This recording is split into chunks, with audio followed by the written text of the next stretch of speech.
Human history suggests that kings are remarkably difficult to get rid of. Even when a society overthrows its monarchy and executes the royal family, the invisible architecture of their power often remains fully intact. This phantom power persists because ancient societies did not view their leaders as mere administrators. They engineered them into living gods. Anthropologists call this early worldview the cosmic polity. In this framework, human survival, the coming of the rain, the fertility of the soil, was strictly governed by metahuman forces and nature spirits. To govern a population that lived in fear of these entities, a mortal leader had to explicitly imitate them. They merged their own identity with the celestial to justify an absolute authority over life and death. But this creates a biological paradox. Gods are immortal and infallible. Kings get sick, make irrational choices, and eventually die.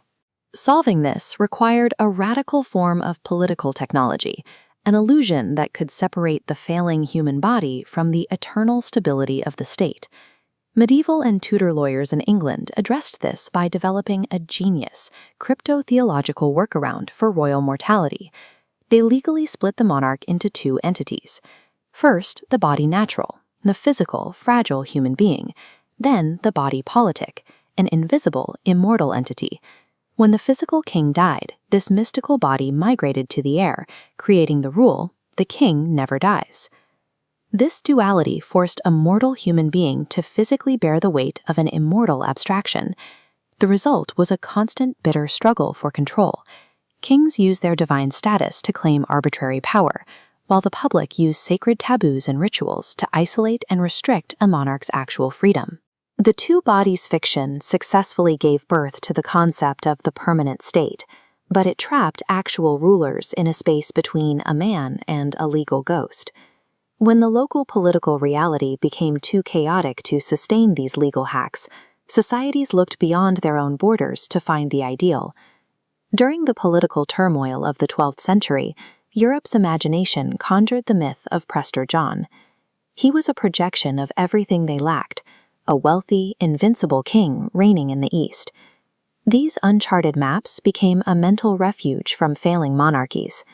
Failing to find him in Asia, explorers shifted their search to Africa, projecting these same impossible, mythic expectations onto the actual emperors of Ethiopia. Prester John was a tool for coping with a chaotic world. Terrified societies will invent an infallible savior when the reality of their own leaders is too flawed to bear. The ancient myth of the two bodies finally met match in the total devastation of the 20th century. Following World War II, occupation authorities realized that a democratic Japan could not coexist with a living god.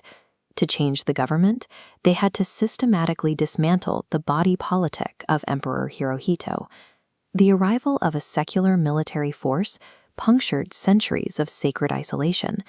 The ancient lineage that claimed descent from the creators of Japan was suddenly subjected to the mandates of an earthly power. On January 1, 1946, Hirohito issued the New Year's rescript. In this broadcast, he officially renounced the myth of his own divinity. This legal decree did more than change his title. It permanently divorced the man from the god, severing the ancient connection between the ruler and the divine cosmos. We often assume we have outgrown these concepts. But anthropologists David Gruber and Marshall Solins suggest that modern states merely took the architecture of the divine king and moved it into new containers. We call this popular sovereignty. We have taken the immortal, absolute power once held by the monarch and displaced it onto an abstract entity called the people. Like the body politic of old, the people are treated as an eternal, mystical body that exists above any single individual. We may have executed the mortal gods, but we still organize our world around the invisible power they left behind.